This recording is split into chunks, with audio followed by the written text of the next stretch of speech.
The city of Al-Zura was buzzing with excitement. In the heart of the capital, banners of deep crimson and gold fluttered from towering buildings. People filled the streets, eager to hear the king's decree. Inside the royal palace, Princess Samira sat motionless on her silk-covered throne. She was known as the most beautiful woman in the kingdom, her warm caramel skin glowing under the golden chandeliers. Her deep brown eyes, sharp and intelligent, studied the crowd below from the palace balcony. But today there was no joy in them. The king stood before the people, his voice echoing through the city square. "It is with great honor that I announce, my daughter will marry Lord Raza." A heavy silence fell over the crowd. Whispers spread like wildfire. Lord Raza, the monstrous man from the underworld of the city. As the crowd murmured, a lone figure stepped onto the palace steps. Lord Raza. He was not a monster in the sense of fangs or claws, but something far worse. His presence was chilling, a broad, heavy-set man with deep scars running across his face. His sharp, calculating eyes scanned the crowd. Dressed in a dark robe embroidered in silver, he carried the air of a man who controlled the city's shadows. Samira's hands clenched at her sides. She had heard the rumors. This man was a crime lord, ruling the underground with an iron fist. "Princess," he said smoothly, his voice deep and unsettling, "I look forward to our wedding." Samira's heart pounded. She had no choice. That night, Samira stood at her balcony, the vast city stretching before her. The streets below were alive with music and celebrations, but she felt trapped. Zayn, her childhood friend and palace guard, entered silently. He had always been by her side, his sharp features and lean frame always ready for battle. "There's only one way out," he said in a low voice. "You can't marry him, Samira." Samira turned to him. "And if I run, he will hunt me." Zayn's jaw tightened. "Then we have to make sure he never finds you." The next evening, the palace was filled with guests. The grand hall was adorned with hanging lanterns and cascading white flowers.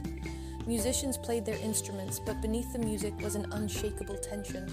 Lord Raza stood at the altar, waiting. The king sat proudly, watching the entrance. Then came the whispers.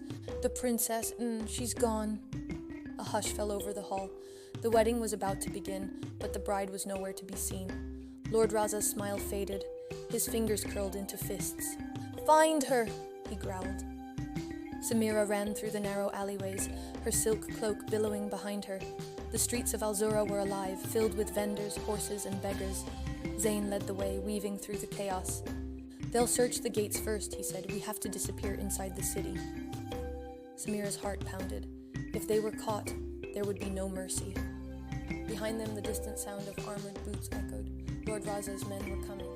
Back at the palace, Lord Raza overturned a table in fury. Dishes shattered against the marble floors. "She made a fool of me," he hissed. His men stood at attention, afraid to speak. The king, his face pale with shame, looked away. "She is my daughter. I cannot allow harm to come to her." Lord Raza turned to him slowly. "You no longer have a choice." A sinister silence filled the room. The city belonged to Raza. The palace was only his puppet. Samira and Zayn reached the lower district, where the city's secrets lay buried. "We can't stay here forever," Samira whispered. Zayn nodded. "Then we find a way to fight back." A voice behind them spoke. "Or you find the truth." They turned. A hooded figure stood in the shadows.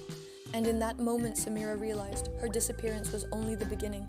Samira's breath caught in her throat as the hooded figure took a step forward, their face still concealed by the shadow of their cloak. Zayn instinctively reached for the dagger hidden beneath his belt. The figure spoke, their voice low but firm. "You're running from the wrong enemy, princess." Samira narrowed her eyes. "Lord Raza will kill me if I don't." The figure shook their head. "Raza is just a pawn in a much bigger game. If you want to survive, you must uncover the truth before he does." Zayn stepped between them. "And why should we trust you?" The figure paused, then lifted their hood slightly. A woman's face emerged, sharp cheekbones, piercing hazel eyes, and a long scar running from her brow to her chin. She was older than Samira, but carried the air of someone who had been fighting battles her whole life. "Because I was once where you are," she said, "and I know what happens to those who try to escape." The woman led them through the winding streets of Al-Zura's lower district, past rows of crumbling buildings and flickering torches.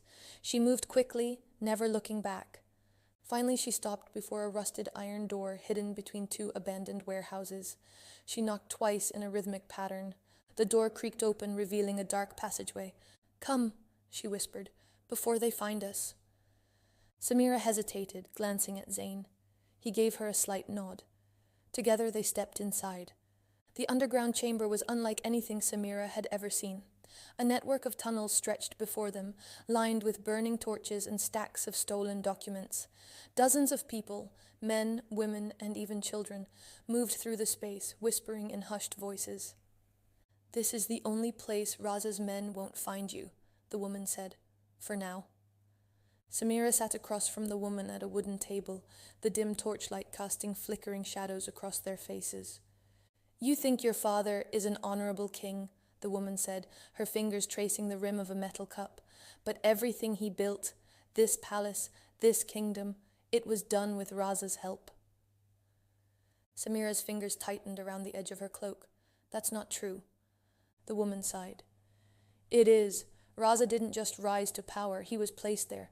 Your father needed someone ruthless to do his dirty work, someone to eliminate threats without blood staining the royal hands." Zayn's expression darkened.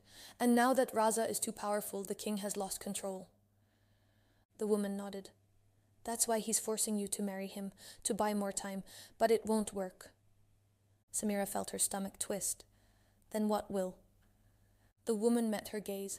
"The only way to take down a monster is to expose his creator." At the palace, Lord Raza stood in the king's private chamber. The room was silent, save for the sound of the heavy rain outside. The king sat stiffly on his throne, his fingers tapping against the armrest. "She's still in the city," Raza said. His voice was calm, but his dark eyes burned with quiet fury. The king exhaled slowly. "Do what must be done, but I want her alive."